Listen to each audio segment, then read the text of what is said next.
একদিন এক সাধু বাবা টুনিকে অভিশাপ দিল যে তুই কোনোদিন মা হতে পারবি না।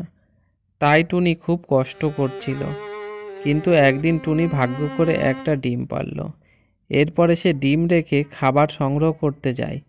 আর সেই সময় সেইখানে একটি ডাইনি চলে আসে আর বলে, টুনির ডিমটা তো খুব সুন্দর, আমি অনেকদিন ডিম খাইনি, আজ আমি টুনির ডিম মজা করে খাবো।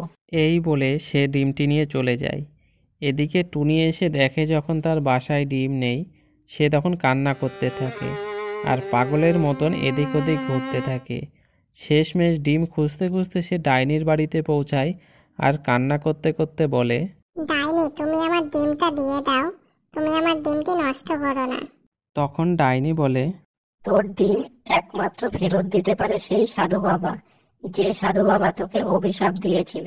টুনি তখন কান্না করতে করতে সেই সাধু বাবার কাছে যায় আর বলে, সাধু বাবা, তুমি আমাকে একটা উপায় বলে দাও। ওই ডাইনিটি আমার ডিম চুরি করে নিয়ে এসেছে, আমি কি উপায়ে ওই ডিমটি আবার ফেরত পাবো? তখন সাধু বাবা বলে, টুনি, তোর ডিম তখনই ফিরে পাবি যখন তোর বন্ধুরা এই ভিডিওটি সম্পূর্ণ দেখবে আর ভিডিওটি লাইক এবং চ্যানেলটি সাবস্ক্রাইব করবে।